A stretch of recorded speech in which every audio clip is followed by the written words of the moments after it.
Hi there, and welcome to the Experience Podcast. My name is Dennis. I'm a spiritual being walking around in a meat suit. And today I have with me two very special guests. First, go ahead and introduce yourself, and then we'll just go around the table. Hi, I'm Tyler Lidby. I'm a bass player. I've been doing music for a long time, and now I'm here and really happy to be doing this podcast with you. I feel blessed to be in the presence, to be here right now of Tyler and Dennis. I am a multi-dimensional being having a human experience. My name is Neil, and what was your sort of upbringing? And to give a background to the viewers and to myself, what state did you grow up in, and what kind of an environment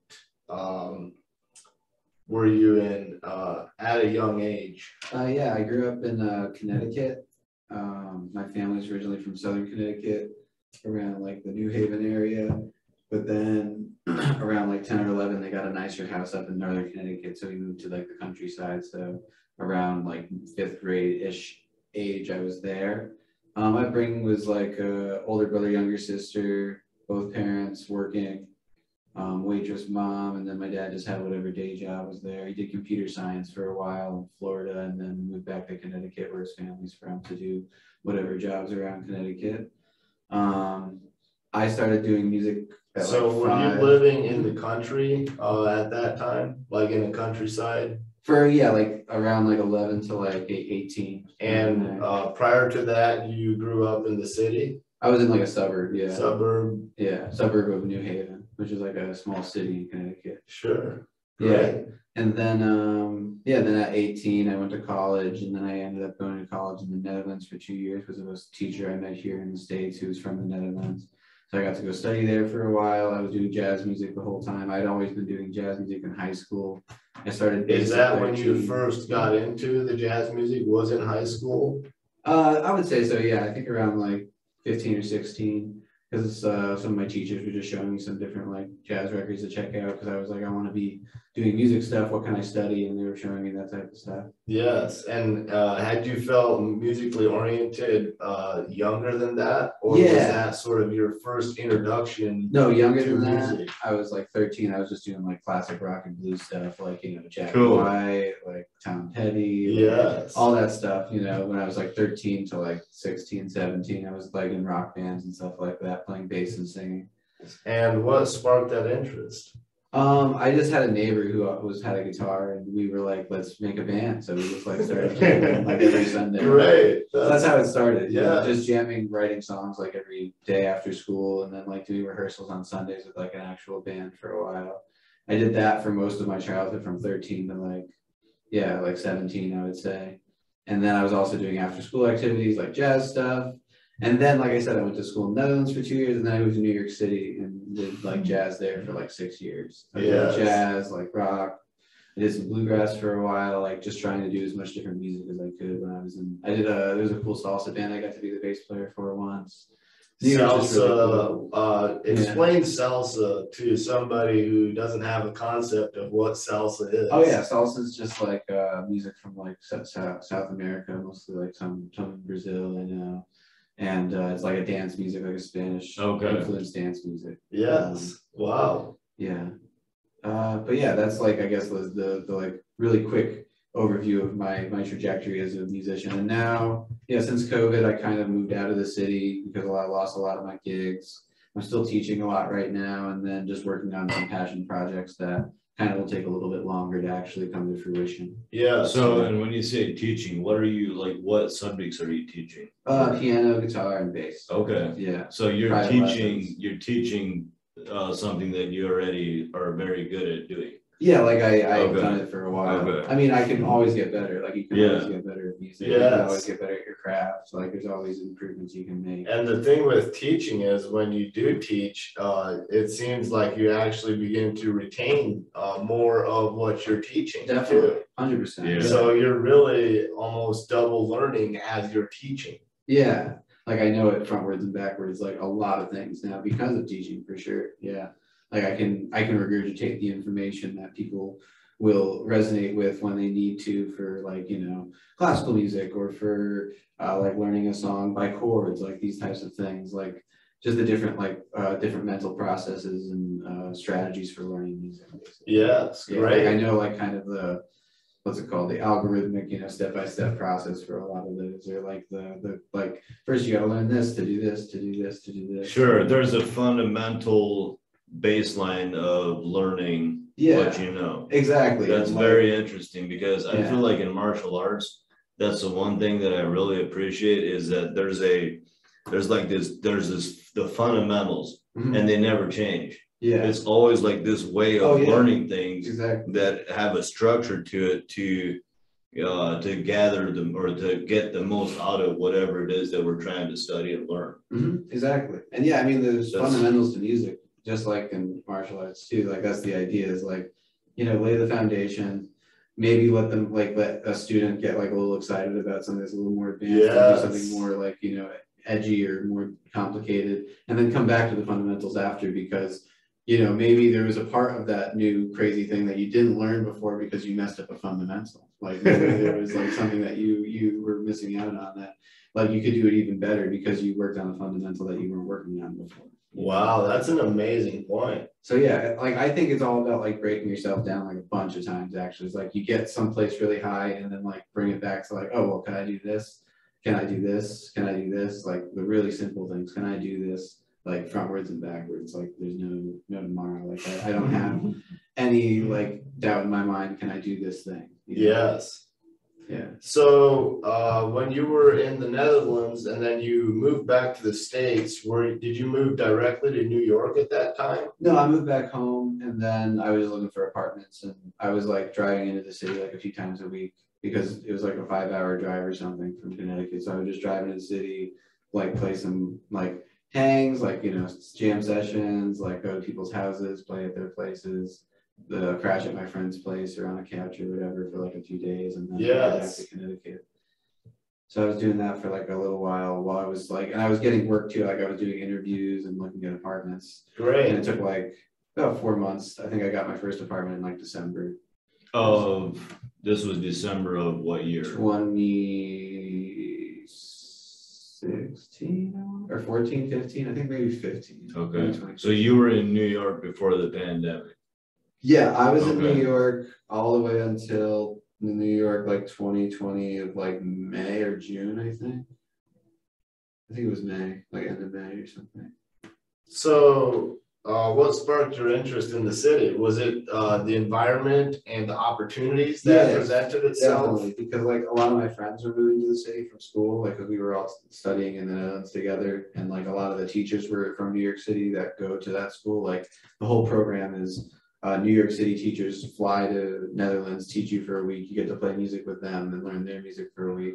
And then like a new teacher comes and you learn their music for a week, and then a new teacher comes and like you learn It's like from the teacher, like seminars with direct content. Yeah, it's like super mentorship, like program type of deal. Like you're like really in it, like and doing exactly what you need to do, like in a professional setting type of thing. Yes. And, so it was great. Yeah, I loved it. It was a great experience. Like I'm really like grateful for getting that experience and being able to do that before I moved to New York because I got a lot of training there and a lot of connections there. A lot of work that I had when I first moved to the city were friends from college telling me about work. You know, they were like, "Oh, I did this teaching gig for a while. Why don't you apply?" And then I did that to like pay my bills or something. I did like a church gig for a while that paid my rent, and that was really great.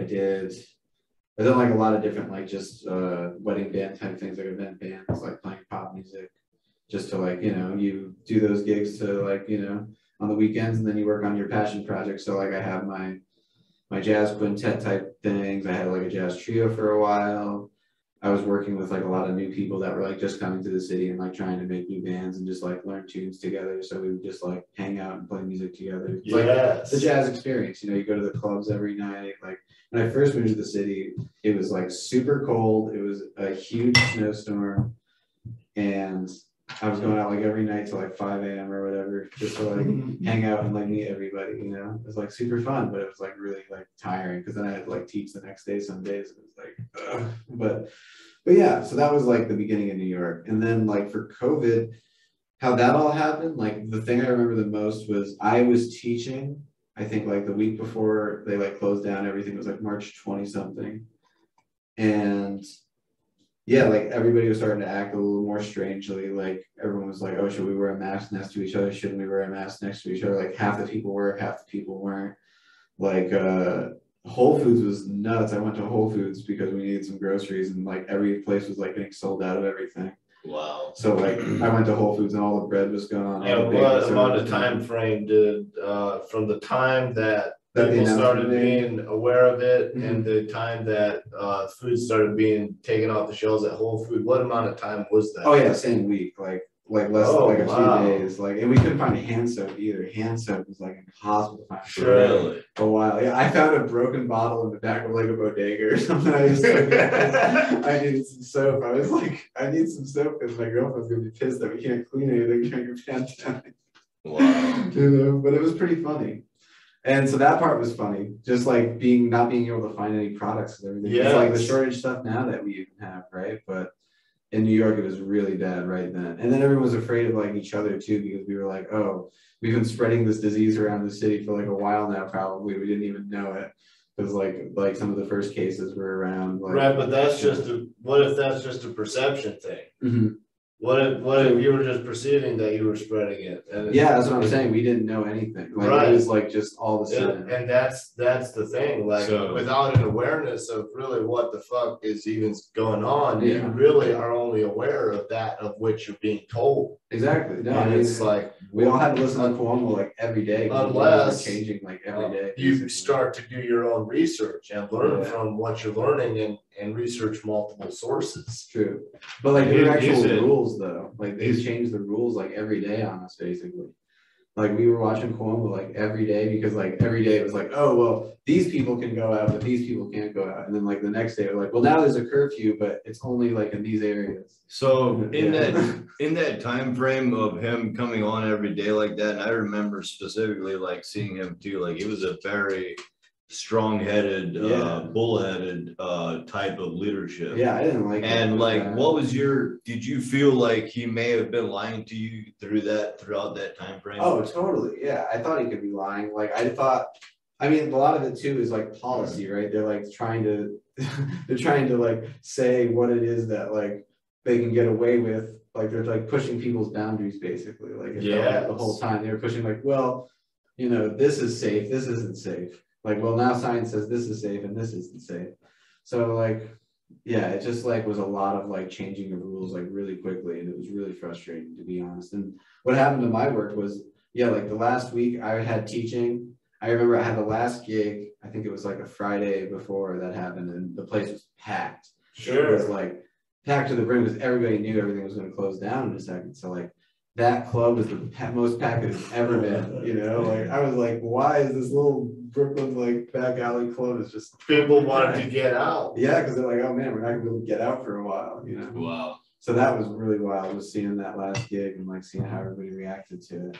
So then after that last gig, like what, so the people were, it sounds like they were very excited to be out. Like at that last show that you played. Yeah, exactly. So then fast forward to now, like how do you see, like if you go back to New York now, like how do the people, what are the vibes that you get when you're walking out on the street compared to like 2 years ago? I mean, they're definitely different. Like I'd say like the biggest difference is like, if it depends on what neighborhood you're in, but like some neighborhoods, like even outdoors, because they're like such tiny streets, they still want people like wearing masks like next to each other and everything. And like, that's present day right now. I wouldn't know about present day right now just because I haven't been there since the mask mandate was lifted. So when's the last time that you were there? Last time I was there was like summer, I want to say like August or September or October.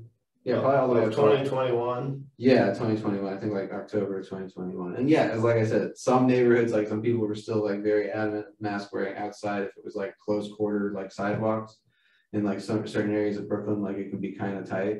So you could like kind of like, because it's tight in New York City, you know, like you could breathe nature. So I get like why some people are Space is really, definitely a commodity. yeah, they're like, some people are really like, you know, self-conscious about it. And then you go to other neighborhoods and they just haven't cared the whole time. Like they just haven't cared. They won't care. They're not going to care. The cops have told them to care multiple times and they just haven't changed. You know? So it's like, basically it's just like a free-for-all, I feel like, in New York right now. Like people are following rules, but then other people aren't following rules, and like no one really knows if anyone's being kept safe, especially because like look at the subway. Like it's not, they said they've been cleaning it, but like they should have been doing that anyways. Like, you know what I mean? Yes. So do you feel like the people that do comply with the rules and the people that don't comply, do you feel like both parties or both of those groups of people feel like there's something bigger at play? That I think everyone does. That there's more going on. In some regard, I think they all like. I think everybody's just tired of like the rule changes, because like what they thought was safe isn't safe now. Like that's the thing I think that frustrates most people more often, is because like they did all this preparation, like they did all this work. Correct. You know, they did all this stuff trying to keep people safe, and now they're being told, "Oh, yeah, that's not keeping anybody safe, actually." Da da da da.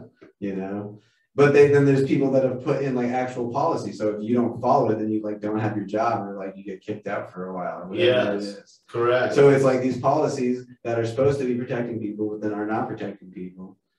And some of the policies are protecting people probably though too. So that's the problem, is like some of these new policies are actually been better. Like it is better that they're cleaning the subway. It's like, why weren't they doing that before? Like imagine like how much disease got spread in New York City subways because they hadn't been cleaning them thoroughly. Correct. Imagine all the flu strains that have gone through there that we just haven't cared about for years. And now there was a huge flu like surge at one point during the pandemic, not just the COVID surge. There was a huge flu surge that killed a bunch of people, but nobody talked about it because COVID was in the headlines, right? Right. So what I'm saying is they could have been keeping us safer all along, but they hadn't been. So like, it's nicer, you know, it's nice that there's some precautions. So why now is the question. Exactly, why now? And honestly, with public transportation, the mask thing can be kind of nice, just because, you know, there are a lot of people in close proximity to each other, and like spitting on each other in close proximity to each other could be like kind of like unsanitary. Yes. And a lot of Asian countries already do that with public transportation. Before COVID, they were doing that, especially if they felt sick. Like that was kind of like the norm. Like if you feel sick, then you wear a mask just so you wouldn't like be sneezing on people. Well, I could see that perspective from an inner point of view, from coming from a place of today, I may not feel the best. So like, maybe if I really do have to go out, then maybe I'll do that. But there's also the perspective when you could just take care of yourself, get better, and then go out. Yeah. And what do they mandate? That's the thing. Like, they're just changing. Like, but in both of those scenarios, it was free will if you're wearing it or if you're not choosing to wear it. Sure. So it should be the free will aspect is huge. Mm-hmm. No, I agree. I think it's better that it's not mandated right now. It should be just what it is right now. Yes. Yeah.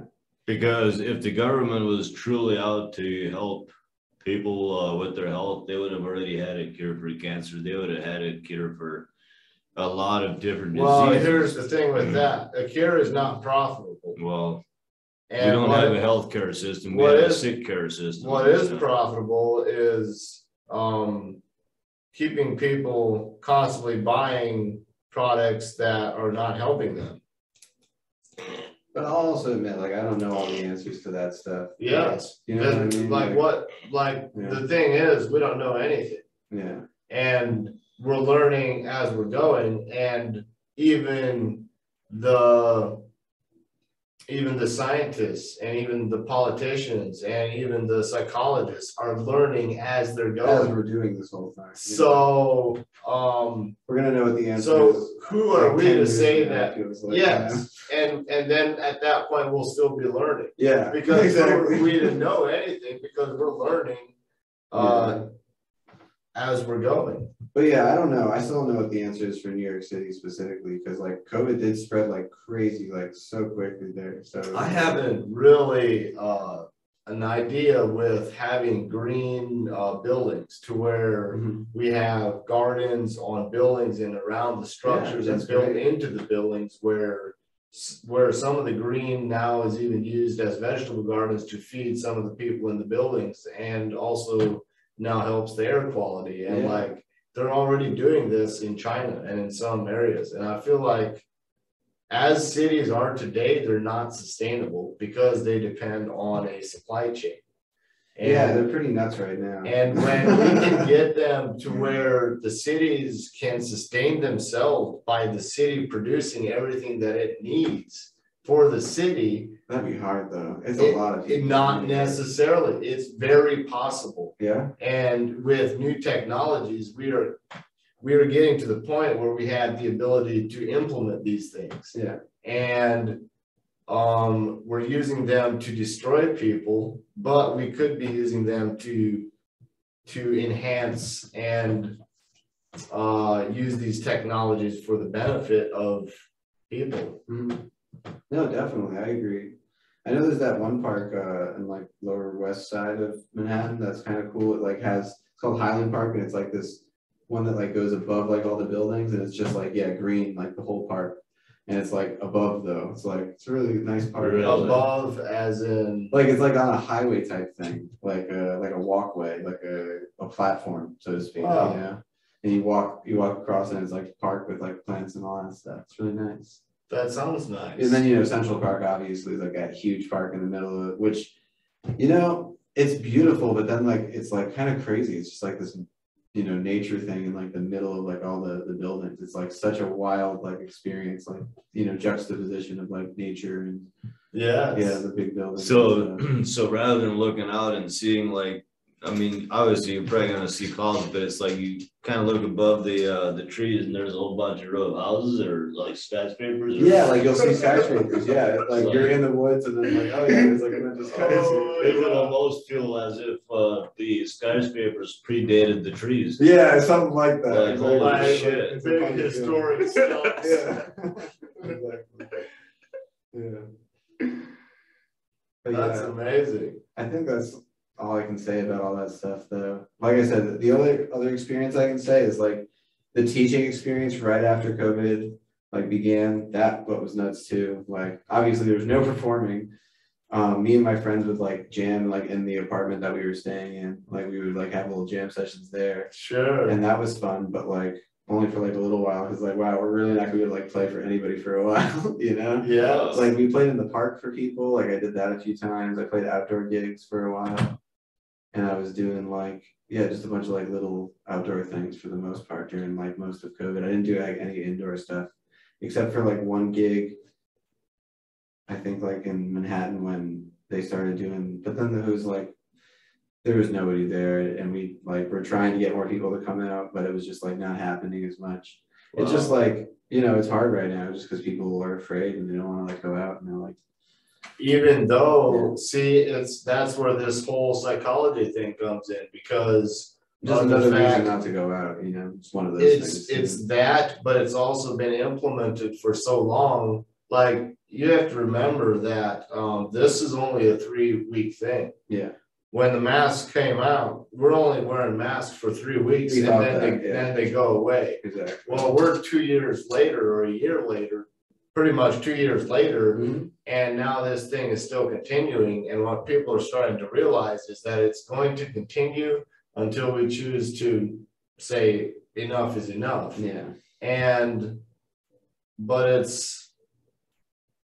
we're here at this point now, and there's no looking back. We're going forward. Yeah. But it's this psychology thing. It's been this period of time that now when we don't even have to maybe do it, even when they take the restrictions away, it's like a habit, and it's now implemented into our subconscious to where we want to do it. Yeah, like the thing that I got used to is like online teaching stuff is like at the beginning it was such torture because like you know, these kids don't have the best equipment most of the time, you know, like Sure. they'll have like just an iPhone, they'll have just a laptop, and they don't know how to set it up so I could actually see their fingers, because, you know, like you have to get a camera angle. Like I'm sure you guys know, like angles matter, lighting Yes, matters. very much. So like doing all that stuff like on the fly, like literally, like I had a week, you know, I had a week to like figure out how to do all this like online teaching stuff. Like I think it was like a week after they did the lockdown. Like we took the week after lockdown off, and then